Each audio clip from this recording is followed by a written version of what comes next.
Hello, so we'll talk about ECMO, extracorporeal membrane oxygenation, a form of extracorporeal life support. Now, what is ECMO? We will talk in what organ dysfunction this extracorporeal life support is used, what are the different types of ECMO, and how do we configure the ECMO, what is the design of the ECMO circuit, and what are the parts of the ECMO circuit. What is the indication, contraindication, complication, how do we initiate the ECMO, now how do we wean off a patient from ECMO, everything we will discuss. So let us start. What is ECMO? Talking with what is ECMO. So as the name suggests, ECMO is extracorporeal membrane oxygenation. Extracorporeal membrane oxygenation. Extracorporeal means out of body. So it is extracorporeal life support, a form of extracorporeal life support. So ECMO is a form of extracorporeal life support used for temporary support of patients respiratory failure, temporary support of patients with respiratory failure. So if patient has a complete respiratory failure, the ECMO can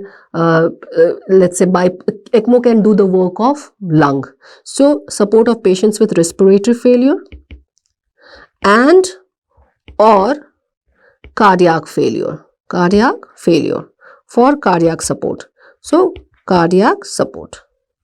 So we have actually the basic two types of ECMO, veno-venous and veno-atrial ECMO. So basically two type, veno-venous, that is VV ECMO, and this is primarily for respiratory support. And then we have VA ECMO, that is veno-atrial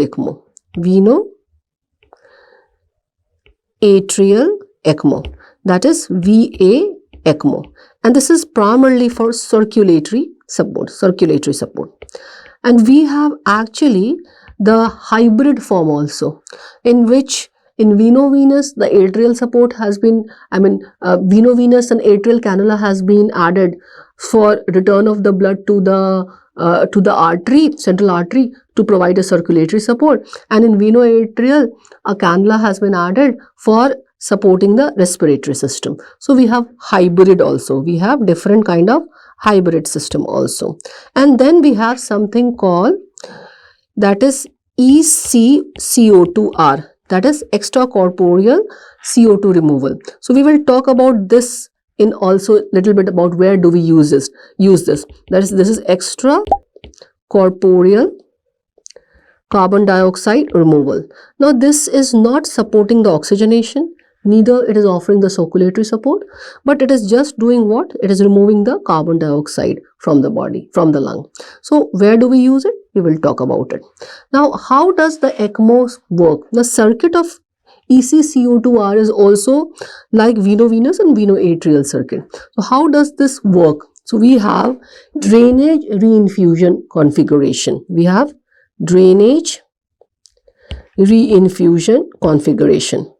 Right? So what is this drainage reinfusion configuration? Now in ECMO or your ECCO2R, circuit removes the blood from large, often central blood vessels or cardiac chamber. So circuit removes blood from large central blood vessel. It could be artery, it could be vein, blood vessel, mostly vein, blood vessel, or cardiac chamber. So blood is mostly removed from vein. That blood which has been removed is passed through a semi-permeable membrane, and CO2 is removed, oxygen is added, and blood is returned back to the central circulation, to the large blood vessel or cardiac chamber. So that blood is pumped through Semi-permeable membrane, semi-permeable membrane. Now CO2 is removed, carbon dioxide is removed,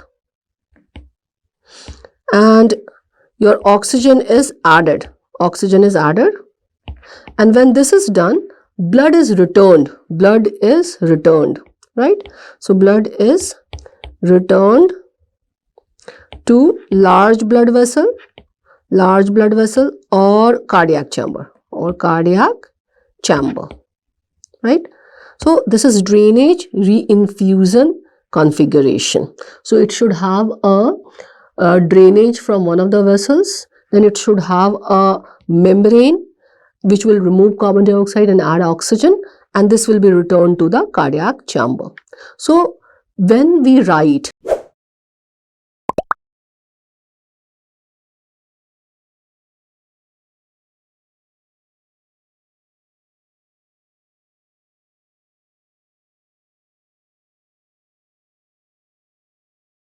like V dash V, this means that the drainage is happening from the venous side of the circulation, then this is the membrane oxygenator, and return is also from the venous, is also in the venous side. So when we write V dash A, V is for the venous side, the drainage, this is for membrane, the dash, and A is for that it is returned to the arterial side of the circulation. Okay, so let us see the configuration, the image of the configuration. So what is this kind of configuration in the image? This is veno-venous ECMO, veno-venous ECMO, right? In veno-venous ECMO, as you can see, the blood is drained from one of the veins, the central veins or one of the big central veins, and it is passed through the pump, and it is passed through the pump oxygenator. The oxygen would be added, carbon dioxide would be removed, and the blood is again reinfused to the venous side only. So we have veno-venous ECMO, right? So blood drainage from vein, pumped, the blood is pumped through a membrane lung, and it is reinfused back to vein, right? Reinfused back to vein. So blood is reinfusing back to vein. Okay, so this is veno-venous ECMO, and it has two cannulas, one for giving the blood back, the reinfusing the blood, and one for removing the blood. Now this is the two-side cannulation.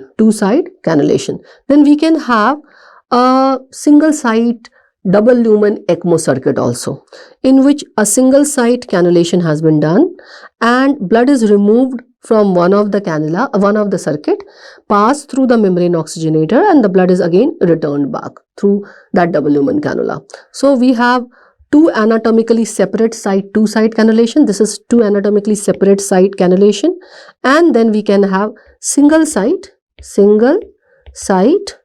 two lumen cannulation, right? So we have single site two lumen cannulation as well.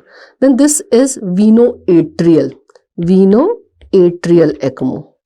So in veno-atrial ECMO, the blood is removed from the venous side, and then blood is oxygenated, and the blood is returned to the arterial side, right? So this is veno-atrial.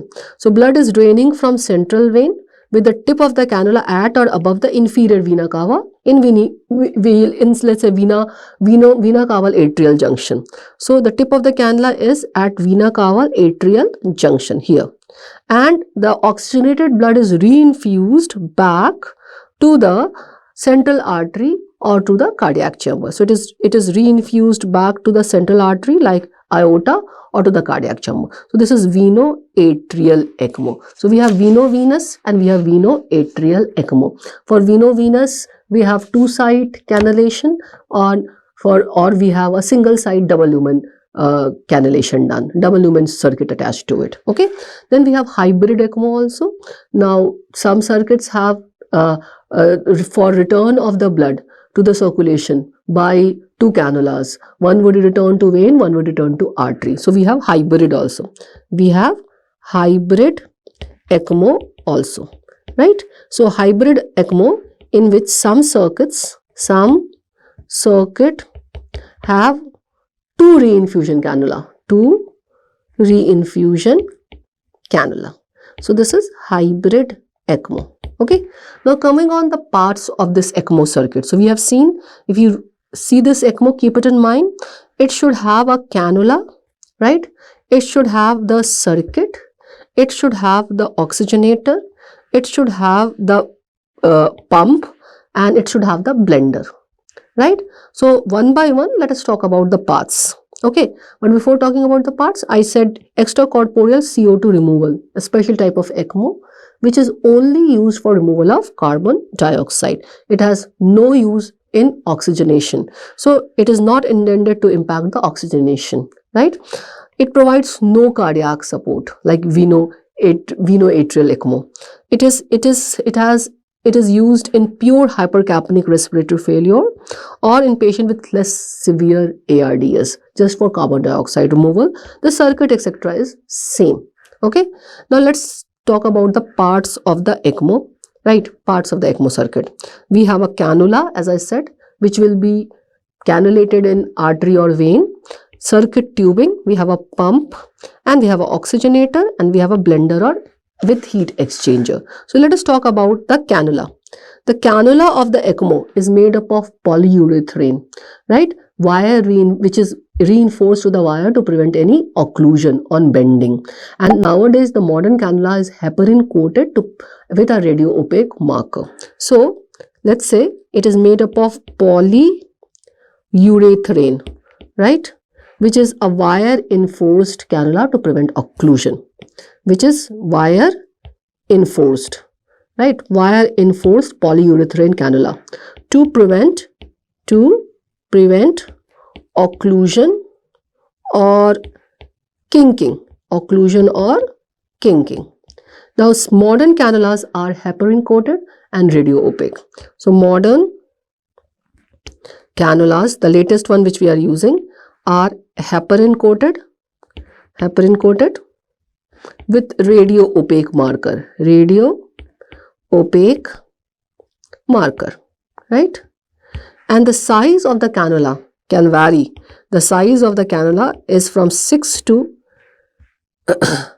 let's say 51 French. 6 to 51 French. So it has a wide range.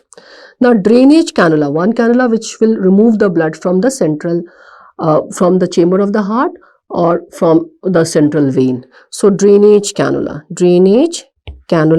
this should be large with a multiple perforation in the lumen. So this should be large with multiple perforation. And we have let's say the return cannula. The return cannula can be of lesser diameter. Return cannula can be smaller because it is easy to return the blood, right? But to suck in the blood, we need a larger cannula with multiple perforations. Then let's talk about the circuit tubing.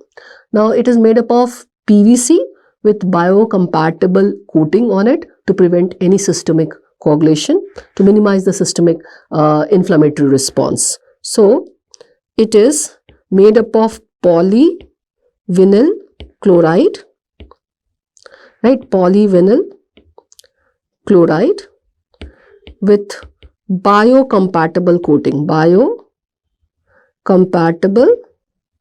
coating to minimize systemic inflammatory response, right? Systemic inflammatory response. Now in this circuit tubing at various sites there are pressure monitors, right? So pressure monitors are at various site to monitor the pressure. Okay. Now let's talk about the pump. Now this is a centrifugal or roll pump which is used to pump the blood, right? So centrifugal or roll pump. Nowadays mostly centrifugal pump is used. Now flow rate of the pump is preload dependent and afterload sensitive. So flow rate is preload dependent. What is the flow rate we are keeping, and afterload sensitive. So what is the volume status of the patient, what is the venous tone of the patient, on all those factors the flow rate of the pump will depend. Now let us talk about oxygenator. This is distal to the pump. Oxygenator, as you can see, this is distal to the pump. This is the oxygenator. This is distal to the pump. The oxygenator, what is the role? It is made up of hollow fibers of polymethyl pentene, and what happens, the gas flows within this oxygenator and the blood flow outside this oxygenator, and the exchange of the gas